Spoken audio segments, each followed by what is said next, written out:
Hi friends, mushroom pepper fry எப்படி செய்யுதுன்னு பார்க்கலாம் வாங்க. அதுக்கு ஒரு மிக்ஸி ஜாரில் 1 டேபிள் ஸ்பூன் அளவு மிளகு சேர்த்துடலாம். கூடவே 1 ஸ்பூன் சோம்பு சீரகம் சேர்த்துடலாம். சேர்த்து நல்லா கொரகொரப்பாக அரைச்சி எடுத்துக்கலாம். ரொம்ப நைஸாக அரைச்சிடாதீங்க, இந்த அளவுக்கு அரைச்சி எடுத்துக்கோங்க கொரகொரப்பாக. இப்போது ஒரு பேன் வச்சுக்கலாம். பேனில் 3 டேபிள் ஸ்பூன் அளவு எண்ணெய் சேர்த்துக்கோங்க. எண்ணெய் நல்லா சூடானதும் நம்ம நறுக்கி வச்சுருக்க இஞ்சி பூண்டை சேர்த்துக்கலாம். இஞ்சி பூண்டு சின்ன சின்னதாக நறுக்கி சேர்த்துக்கோங்க. அப்படி இல்லைன்னா இஞ்சி பூண்டு விழுதாவும் சேர்த்துக்கலாம். சேர்த்துட்டு நல்லா பச்சை வாசம் போகிற வரைக்கும் வதக்கி விட்டுக்கலாம்.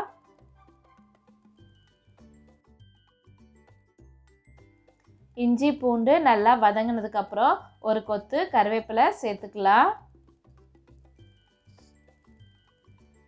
கூடவே 2 பச்சை மிளகாய் அல்லது காஞ்ச மிளகாய் சேர்த்துக்கலாம். அதையும் சேர்த்து நல்லா வதக்கி விட்டுக்கலாம். பொடியாக நறுக்கி வச்சுருக்க வெங்காயத்தை சேர்த்து நல்லா வதக்கிக்கலாம். வெங்காயம் நல்லா கண்ணாடி பதம் வர வரைக்கும் நம்ம வதக்கி விட்டுக்கலாம். மிதமான தீயில வச்சு நல்லா வதக்கிக்கோங்க.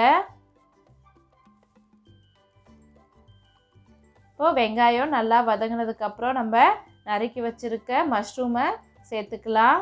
நான் இன்றைக்கி 200 கிராம் அளவு மஷ்ரூம் எடுத்திருக்கேன். அதை 4ஆக கட் பண்ணி சேர்த்துக்கலாம்.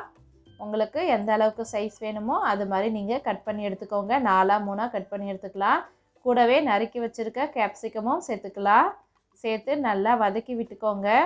மஷ்ரூமு நல்லா வதங்கி வரணும். மஷ்ரூமில் இருக்கக்கூடிய தண்ணியெலாம் வடிஞ்சு வரும். நல்லா வதக்கி விட்டுக்கோங்க. ஒரு நிமிஷம் போல் வதங்கினதும் விட்டுறாதீங்க. கொஞ்சம் நேரம் டைம் எடுக்கும் வதங்கிறதுக்கு. அது வரைக்கும் நம்ம நல்லா வதக்கி விட்டுக்கலாம். மஷ்ரூம் வதங்கிறதுக்கு நம்ம உப்பு சேர்த்துக்கலாம். லைட்டாக உப்பு சேர்த்து அதையும் வதக்கி விட்டுக்கலாம்.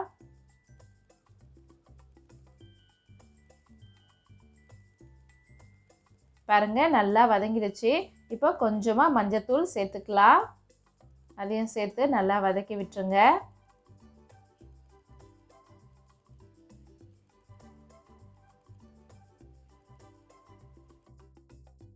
மஷ்ரூம் இந்த அளவுக்கு வெந்து வந்ததோ நம்ம ரெடி பண்ணி வச்சுருக்க மசாலா பொடியை சேர்த்துடலாம்.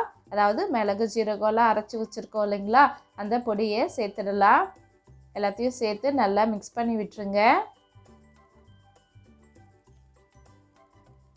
எல்லாத்தையும் நல்லா கலந்து விட்டதுக்கப்புறம் கொஞ்சமாக தண்ணி சேர்த்துக்கலாம். அதிகமாக தண்ணி சேர்க்க வேணாம், ஒரு 1/4 கப் அளவு தண்ணி சேர்த்துக்கலாம். கொஞ்சமாக தண்ணி சேர்த்து ஒரு டைம் கலந்து விட்டுட்டு சிம்லேயே வச்சு வேக வச்சுக்கலாம். தண்ணிலாம் வற்றி நல்லா வந்துடுச்சு.